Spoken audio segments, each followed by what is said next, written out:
Most people overpay for car insurance, not because they're careless, but because switching feels like too much hassle.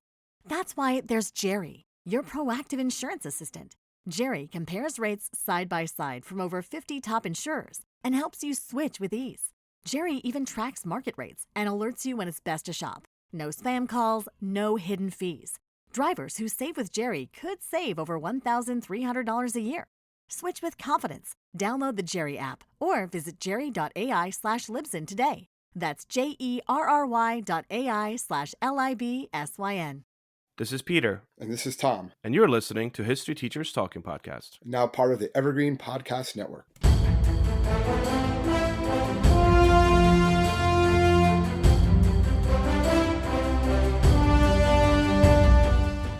All right, this is Peter Zablocki and Thomas Reska, and welcome back to our podcast. I feel like this one is probably a long time coming, right, Tom? I guess we discussed it a couple of times. In different podcasts, yeah. In different podcasts, talking about, when we talked about like the Mujahideen and Afghanistan, right? And we've talked about, obviously, some other American events. But now we're going to look at the actual operation to locate and find and then eliminate with extreme prejudice, I guess is the official term, right? Osama bin Laden. Yep. So that's what we're going to be looking at today, how he escaped from the Battle of Tora Bora all the way to where he was in between those 10 years from December 2001 all the way to May 2011 when he was exterminated by the U.S. Special Forces in Pakistan. It's so crazy because this is all so vivid in my memory. And we're treating this like history because it's history, right? I mean, think of our students, right? Our current high school students were born after 9/11. So this is technically history to them, right? That's like something that happened, 60s, 70s for us. But I remember specifically the day, I can't believe it's been that long, when President Obama went on TV and said like, hey, this is what's happening. By the way, did you know, and you might find this an interesting tidbit, it was The Rock that broke the news. It was not The Rock. You are wasn't it? He was one of the first people to break news. It was John Cena. You sure? It was Joe. I can pull it up right now and play it on the. We can't play on the podcast, but yes, it was. Well, no, it did. So I heard that on Twitter. No, that was. But on Twitter, The Rock supposedly tweeted something that the news of Osama bin Laden's coming right out. Then John Cena did some video thingy. Then you had the NBC was like, yes, there's going to be an announcement by the president tonight, and then we go out. So I don't know. Maybe it was both The Rock and John Cena. For anyone out there listening, I mean, shoot this into the comments. Looking it up right now. Johnson tweeted, the Al-Qaeda leader has been killed at 10:24 on May 1st, 1 minute before a former White House chief staff and 45 minutes before any major news outlets beamed out the story. Who was it supposedly? It was The Rock. The Rock was the first one to say. Told you. He tweeted it. That's what I said. He tweeted it out first. That he was dead. I just got the word that will shock the world. Land of the free, home of the brave. Damn proud to be an American. So The Rock tweeted out. And obviously we'll get into killing of Osama bin Laden, but I thought it would be interesting that we were able to hold on to the news, and as we'll talk about today, we withheld this from Pakistan, where we actually went in, a military operation went into another sovereign nation, without them knowing. They didn't know what happened until it happened. They're like, wait, what just happened? We were able to keep that so secret. Even the night when he was actually killed, there was a state dinner in the White House, and one of the presenter at the state dinner was a comedian. And he made a joke about bin Laden, like, oh, bin Laden's probably blah, blah, blah. And there's a close-up of President Obama, and he's kind of smirking and laughing, haha. Meanwhile, he knew at that moment that the operation was literally happening or about to take place, like within a few hours. And yet, like, once it happens, The Rock somehow finds out. Yeah, The Rock for the rest of the American people. The Rock puts it out there, and then a few minutes later, after The Rock tweets it out, is when John Cena on TV, it was a pay-per-view just ending, holds up the WWE Championship belt and says that I'm very proud to be an American, and the Stars and Stripes Forever plays. And then he announces that bin Laden was killed. So that's when a lot of people in that audience first found out about it. It's just nuts to me that, like, how did these people? I mean, how does The Rock? Anyway, we need to get Rock on a podcast and be like, it's The Rock, yes. So Dwayne, if you're out there, Feel free. Feel free. So let's get into what we actually decided to do this podcast for. Let's talk about Osama bin Laden, really the downfall, the death, the killing of Osama bin Laden. Again, all this is very fresh in our minds because we lived through a lot of this information. And we're going to start, obviously, a little bit before. We'll talk a little bit about who Osama bin Laden was, and we'll talk about kind of the rise of the Al-Qaeda prior to 9/11. Then we'll get to 9/11, and then we'll just manhunt it all the way until the end, which happened on May 2nd, 2011. 2011, yes. Yep. All right. So Osama bin Laden, just real quick, for those of you that do not know, I'm assuming you all know, but Osama bin Laden was born in Saudi Arabia. We're not sure if it was 57 or 58. It might have been either or. He was the 17th out of 52 children that were born. Isn't that crazy? 52 children born to Mohammed bin Laden. He was a Yemeni immigrant that owned like the largest construction company in the entire Saudi kingdom. He came from wealth. Yeah. Super wealthy. Yeah. Osama bin Laden was well educated, like his brothers in the West, went to work for his father's company. Islam, very religious from a young age, right? It was more than a religion to bin Laden, and it shaped his political beliefs and very much influenced every decision he made from a young age, like as a teen, even going forward. While he was in college in the 70s, he became a follower of like this radical pan-Islamist scholar that believed that Muslims should rise up in a jihad or this holy war. And he kind of took that in college and really stuck with this idea. And then in 1979, when the Soviet troops invaded Afghanistan, bin Laden traveled to Pakistani city, a border of Afghanistan and Pakistan, to join the resistance. And they became these fighters, which you guys could listen to in our Soviet invasion of Afghanistan podcast, that were known as the Mujahideen. These guys basically encouraged men from all over Middle East to be part of this jihad. Like, come in and let's fight the terrorists. Fight off the Soviets. And they were supported by the U.S. at this point. Yes. That's what's crazy, too. Yeah, the U.S. did support, I guess, directly, indirectly, bin Laden and the Mujahideen. They definitely supported the Mujahideen. 100%. The Stinger missiles to shoot down the Hind helicopters and stuff like that. Like, that's fact. And they're doing all this. And, he's very successful. I'm just going to fast forward a little bit here, right? Yeah. And so, in 88, he creates the new group, right? Al-Qaeda. Yeah, it's about he creates Al-Qaeda, and he returns to Saudi Arabia, basically like a hero. Gets involved in a lot of opposition movements to the monarchy, against the Saudi Arabian monarchy. But he's still working at his family construction firm, the Bin Laden Group. So he's that is a real company.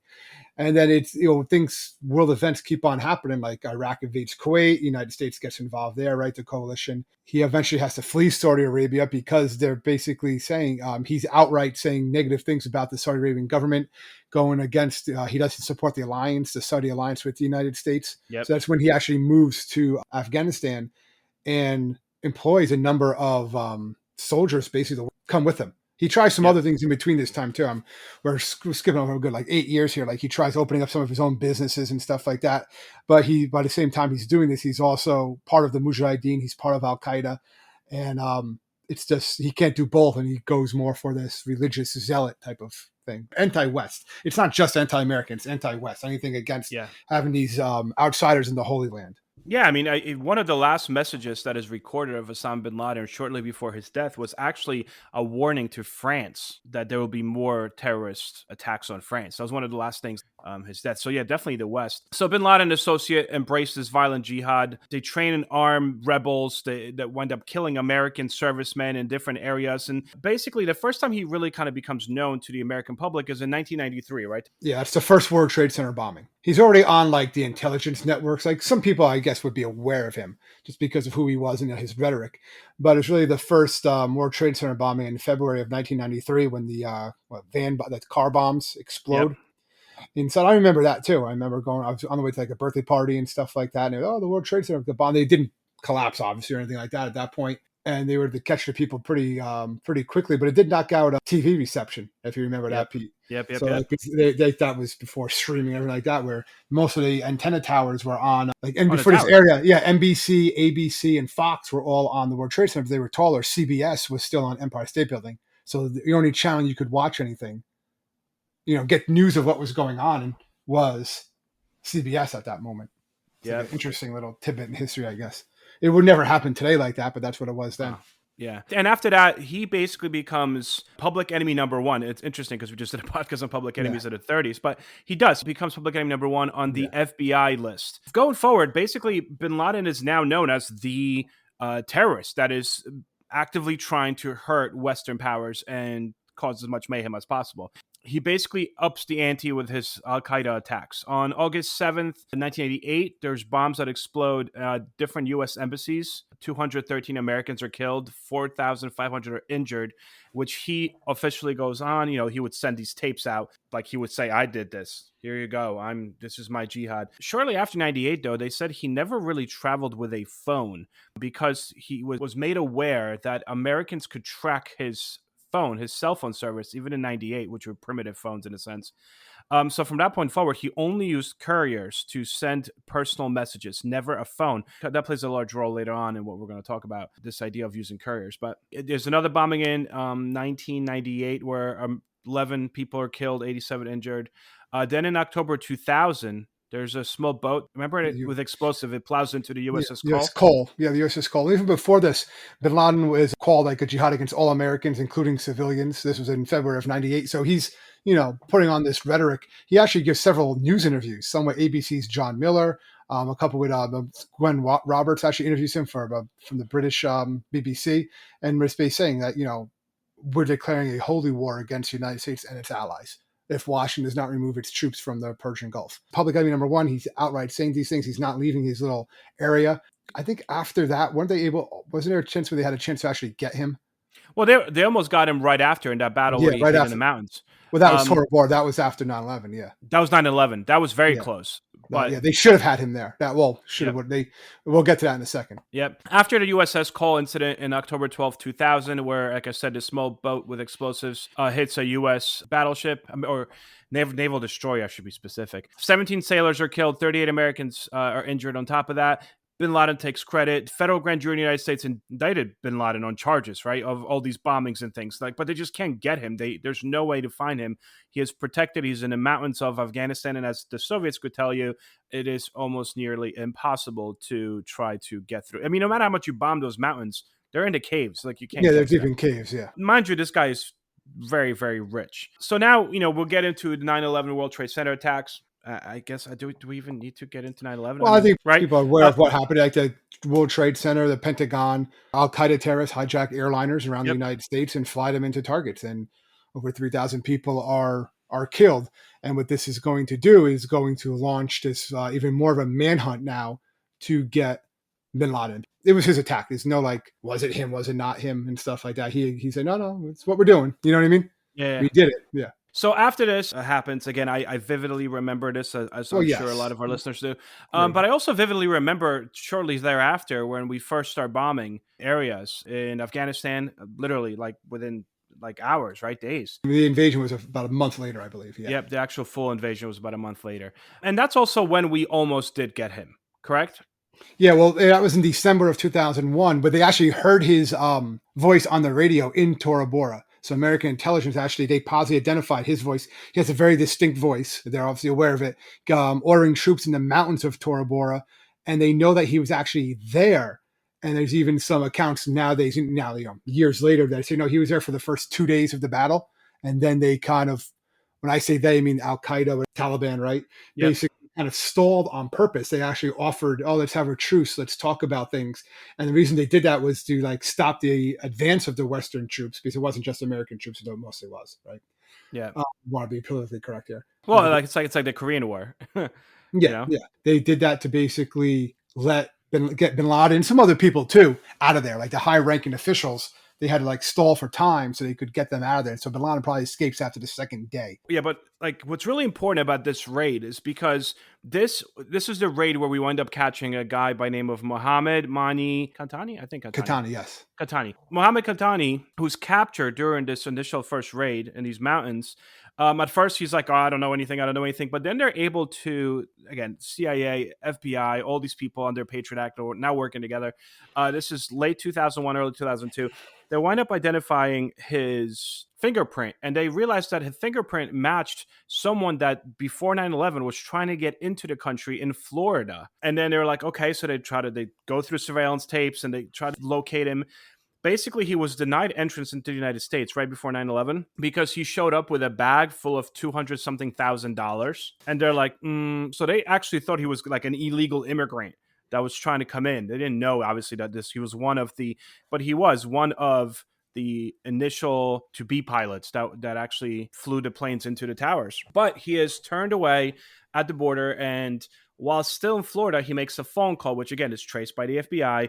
And the phone call is traced to a known Al Qaeda organization group later, that which we figured out, apartment in New York City. Then they find a car by one of the main hijackers that did fly into the towers. They find his car that was rented to his name already waiting for this Catania guy at the airport in Florida. So they're like, what? This guy was supposed to be one of the hijackers. So through him, and we could get into it or not get into the different means of how the United States went about extracting this information. I mean, this was, no, they use torture. I mean, that's what Yeah. it was. If you ever see the movie Zero Dark 30, which again, it's disputed how accurate that is, but some of those things, I think the compound scene, from what I understand, is pretty much what it was. There's been a lot of documentaries on it, which we'll get to, on like where they actually raid the compound in Pakistan. We know he is, but yeah, torture was used. How effective it was is debated.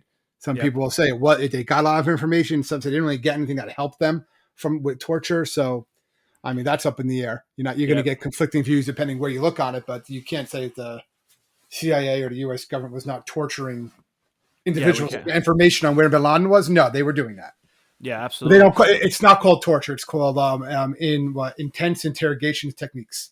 Yes. But there you go. Yes. That was all over the news back in the day, that's for sure. While that's happening, this man actually gives up and first announces to the U.S. authorities, CIA or U.S. official authorities, that there is this courier. His name is Abu Ahmed al-Kuwaiti, right? Bin Laden's been missing for this time. There were some reports that... Well, actually, they knew about the courier from 2004, but they couldn't find the courier until 2010 when they locate him. Yeah, so this is just saying how long does it take? Because it's like they get the information from that part of the world is very difficult. Bin Laden is hiding. Like I say, he's not using cell phones since 1998. He knows the Americans look at him. And there is in some talk, if you look at some of like the timeline information I was able to dig up from like Vice President Cheney at the time, he's even saying, listen, Bin Laden's a target. We're going to go after him, but he's not our main target because without his cells, he's useless. So we're going after his network, not necessarily him.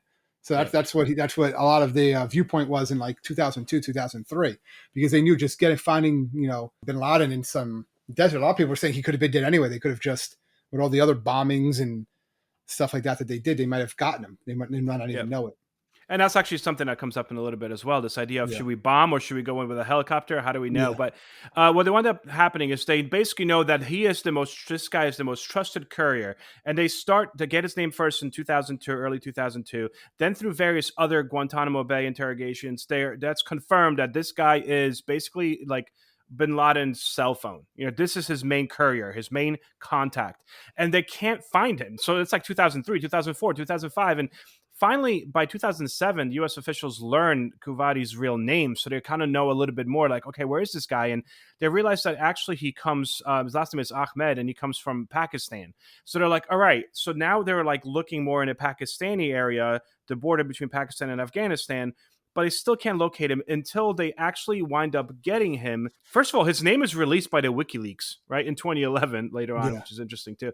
But they wind up finally getting this guy's voice in 2010 wiretap of another suspect that they were basically picking up. And they're like, wait, is this the al-Kuwaiti guy? And they're like, it is.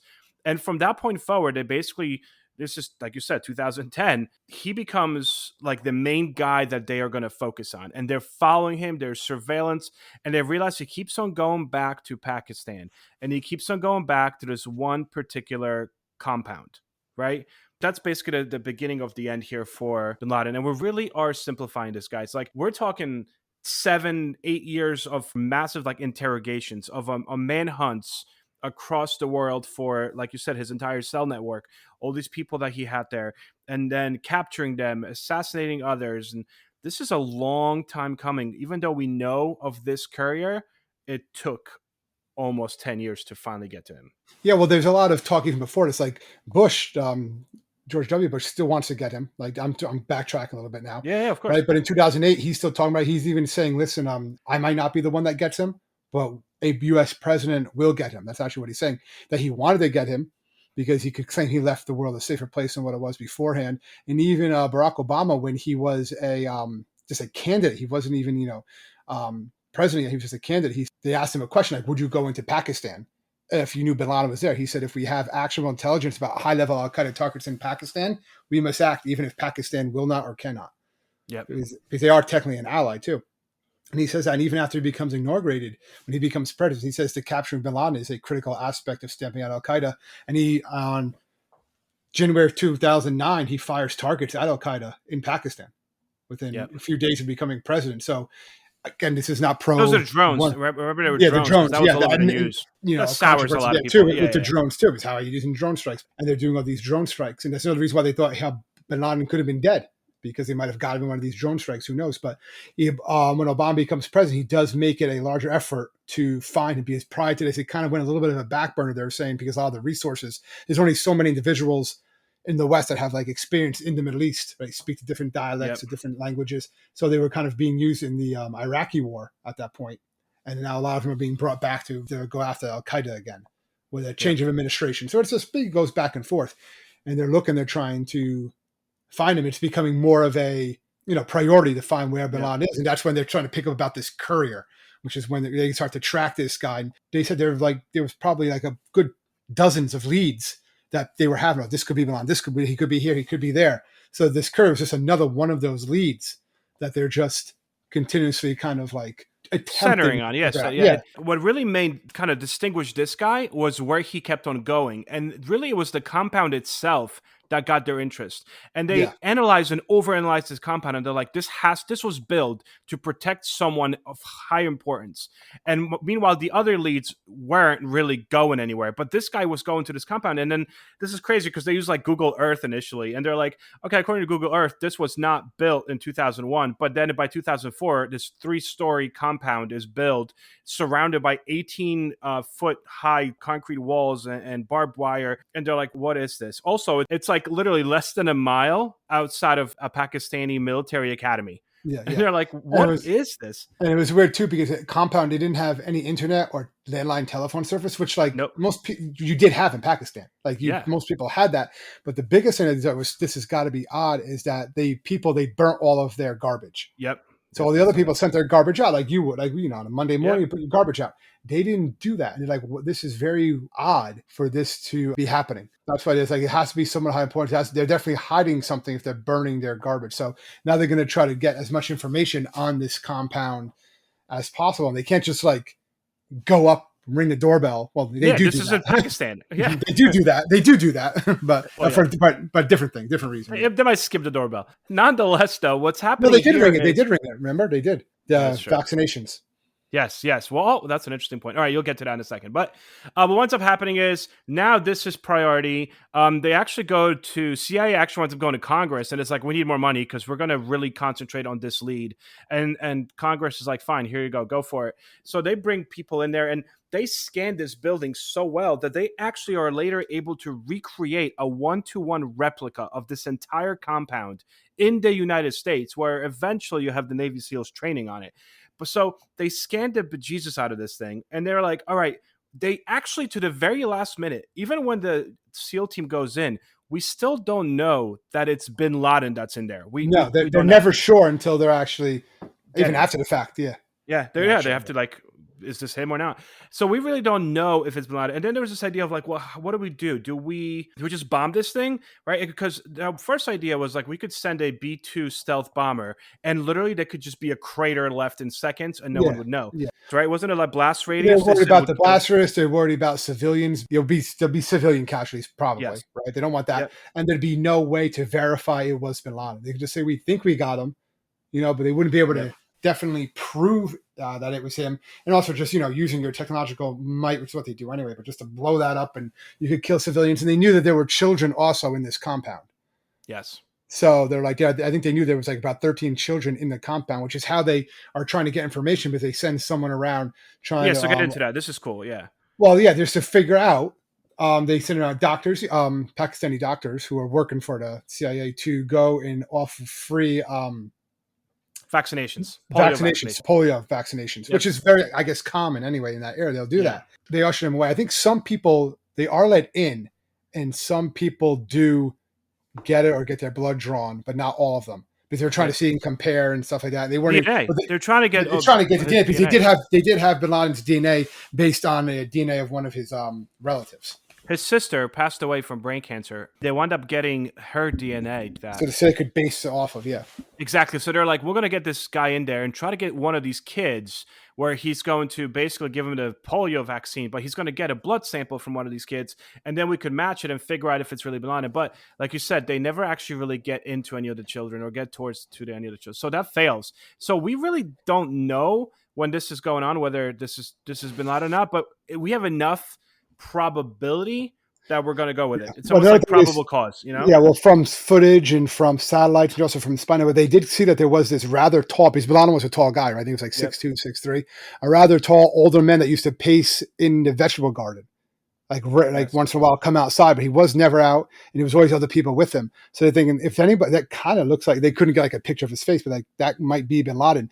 So there were even ideas about, all right, we can just track if he comes at a certain time, they're going to try to shoot like some small tactical munition over the fence when he was in his vegetable garden and try to get him that way.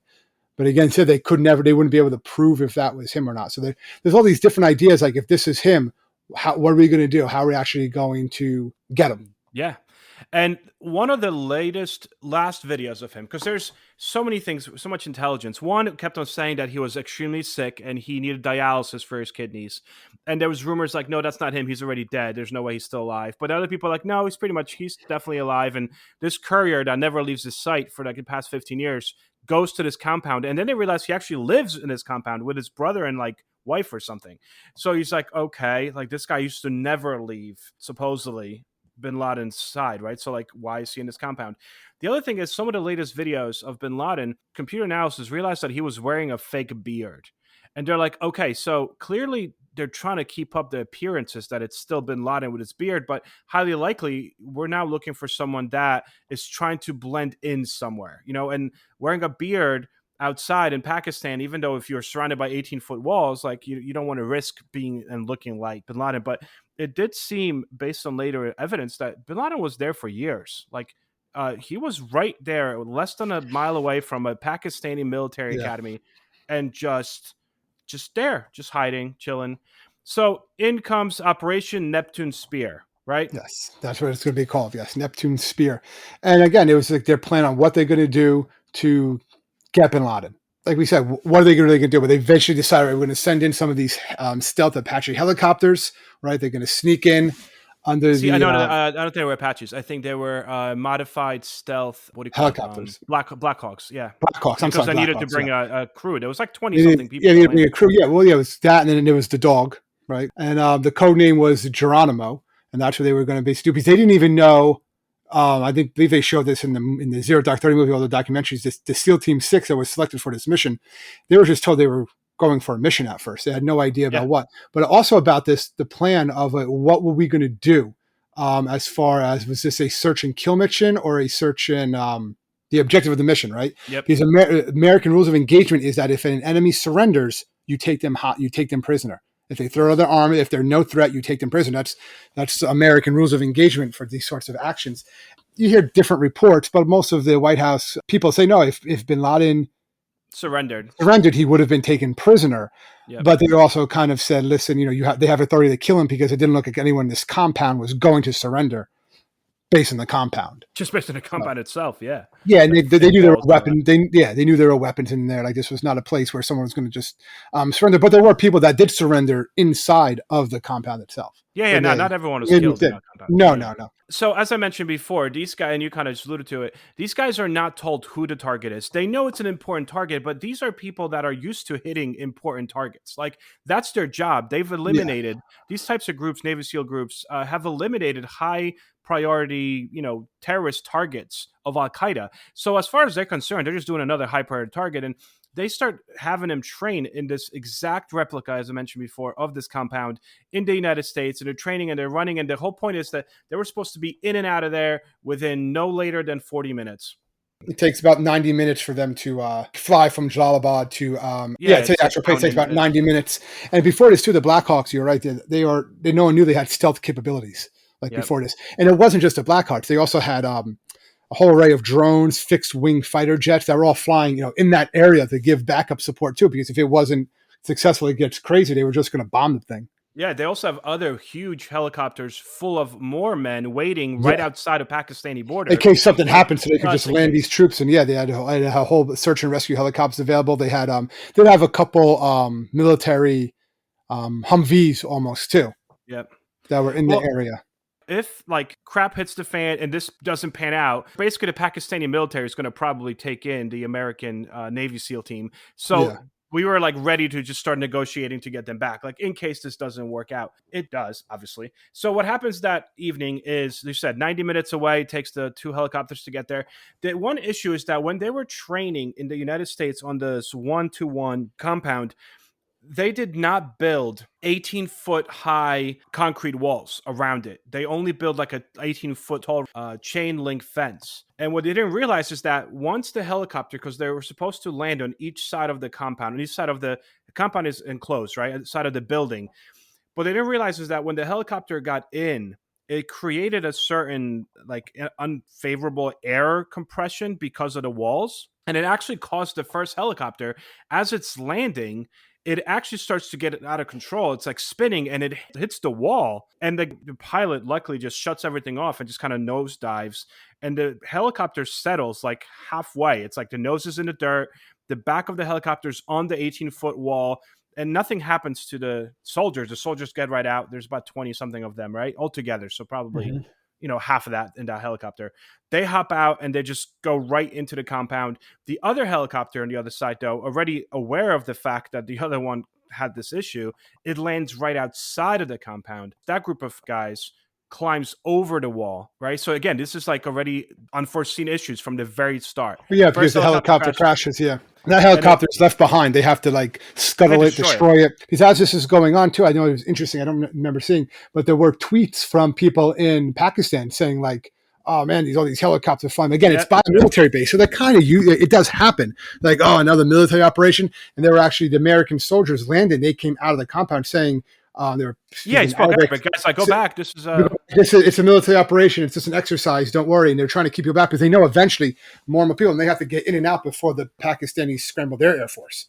So that's also like something that they have to go. So they land inside, and they right away they have the night vision goggles, and they just start. If someone shoots at them, they're going to shoot back. So 5 people were killed, including Bin Laden. One was his son. Women and children were taken and zip tied. Yep. But one of the people that was shot was the courier himself and his brother. Yeah, the courier himself and his brother was shot. And one of Bin Laden's wives scream out his name. And that's when they know he's got to be there. And they see him there on the bottom floor. They look up and they see him as she's screaming out his name, running into one of the rooms up there. Yeah. So that's when like, oh my God, he's here. I think that's when they actually say it. And you can see the situation when you have President Obama, Joe Biden, Secretary of State Hillary Clinton. They're all sitting there watching this live as it's happening. And the Discovery Channel, about like only a few months after this, did kind of this like reenactment of it, the computer graphics.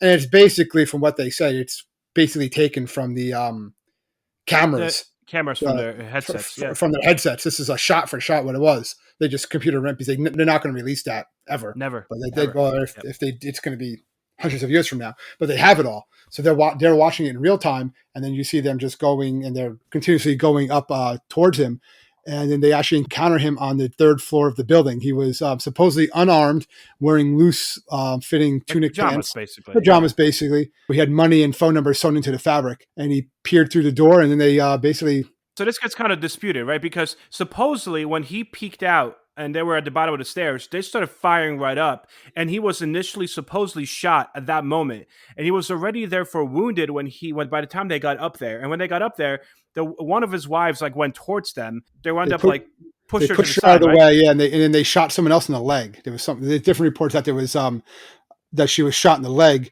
and then grabbed both women and pull them aside. Then there's Navy SEAL who has come out saying that he was one who shot Bin Laden, Robert J. O'Neill, and that he states that was disputed, though, wasn't it? Yeah, it's disputed. He's saying that he did it. Others saying that he didn't. It's classified, so it's going to be whatever he states that he did. That Bin Laden was standing behind a woman with his hands on her shoulders, pushing her forward, and then O'Neill says that he shot Bin Laden twice in the forehead, and then once more as he was on the floor. Yep.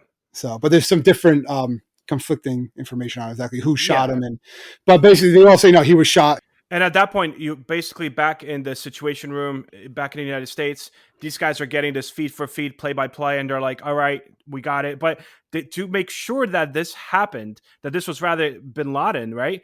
First of all, they knew he was 6'4", but they didn't have a tape measure with them. Yeah. Like, and later on, Obama President says, Obama yeah. makes a joke, right? He's like, you just, what did he say? Like, you just You just destroyed spent a. you just destroyed like a $34 million helicopter, but you don't have enough money to bring a tape measure. Yep. So they actually had someone of the SEAL team that was also 6'4". They had him lay down next to Osama bin Laden, be like, all right, this is the perfect height. This is all happening in the dark because they cut off all electricity in there. So they're literally pitch black. So they had someone lay down, like, all right, this is the right height. Then they use a computer graphic scanner on his face, which is fed right into Virginia CIA headquarters, which runs a literally like you see in the movies, like it Mission Impossible stuff. It like deconstructs or reconstructs his face, and even though the face was severely Compromise. dismantled, they said that when he got shot right by his left eye, like it blew up his eye. Like they said, a portion of his left eye and the front of his skull was off. Basically, you saw his brain. The computer was able to look through the jaw, and they're like, all right, this is it. And then they also took the DNA sample. This is all like happening right there. And then they're like, all right, this is the guy. We're good. So they basically bag him, right? They put him in a black plastic bag, throw him over the shoulder. Yeah, they're leaving. In the meantime, they're also grabbing a whole bunch of hard drives, computers, yes. DVDs, thumb drives, the cell phones. They found a lot of opium. So they're getting all this stuff and they're getting out of here because they know they have to get out. They had a short minute. And like you said, the raid was intended to take 40 minutes. It took 38 minutes, but they were there, the assault. So they killed bin Laden within 15 minutes. So they between setting foot in the compound, 15 minutes later, bin Laden's dead. Now it's just getting all this information. All right, let's get out of here. And that's basically what they do. And by the time the Pakistani forces arrive, they're already gone. It's gone. There's not the only thing that's there is the burning what's left of the helicopter. And initially, the Pakistani, like CIA version of the Pakistan, their intelligence agencies, like, oh yeah, this was a mission that we did with the United States. And then the Pakistani, like prime minister, is like, no, we didn't. Like, that's not what we did. Yeah, it's because it doesn't look. How good does that look for them? That one, you can say, oh, we didn't know he was there. All right, whatever, right?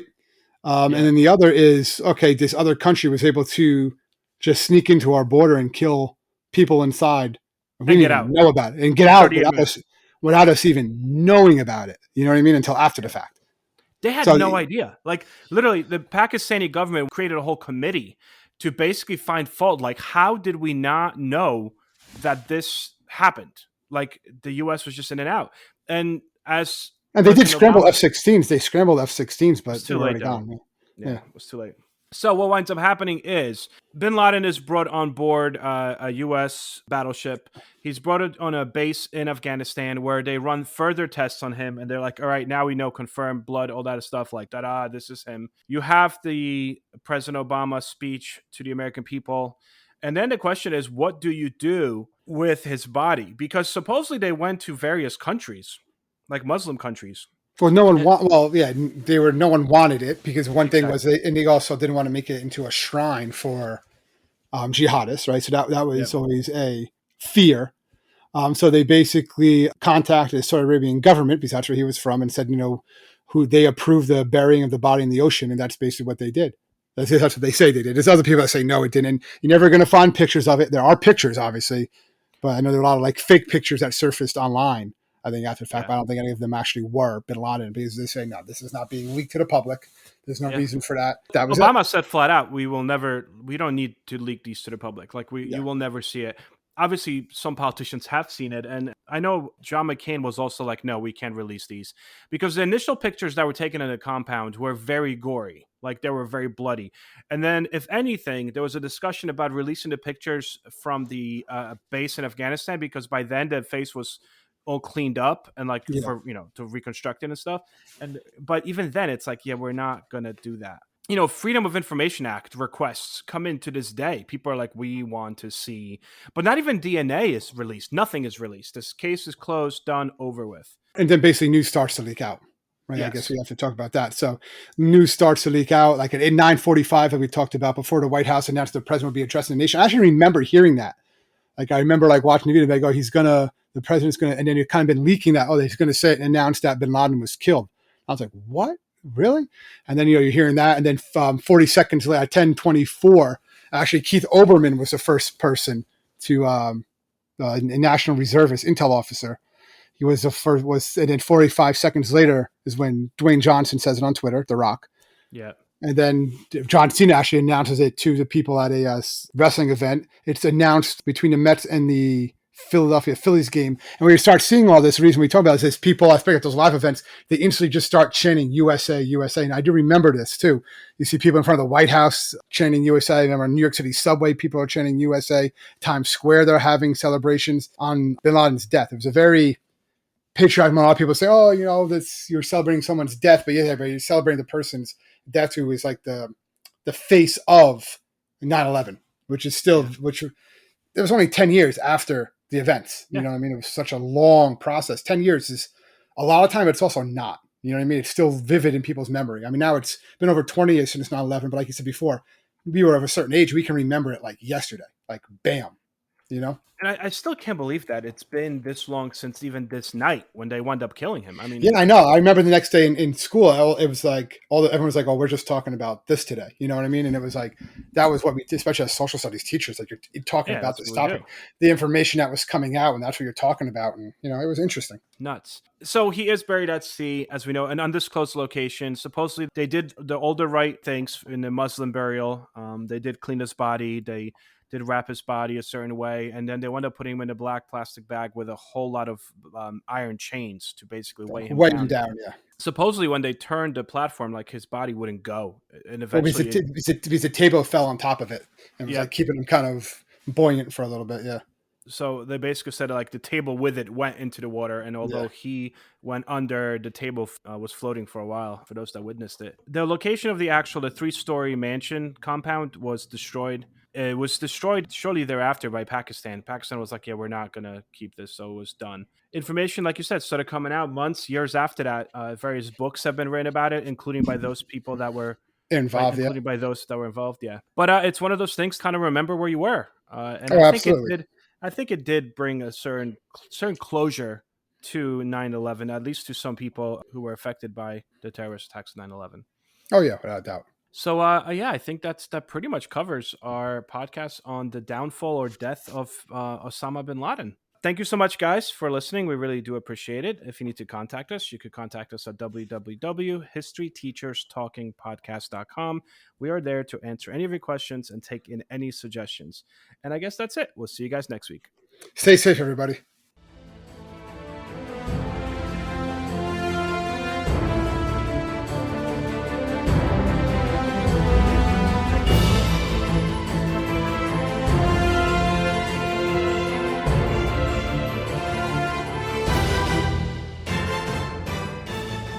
I hope everyone enjoyed our podcast, and if you would like to email us, you can do so at historyteacherspodcast@gmail.com.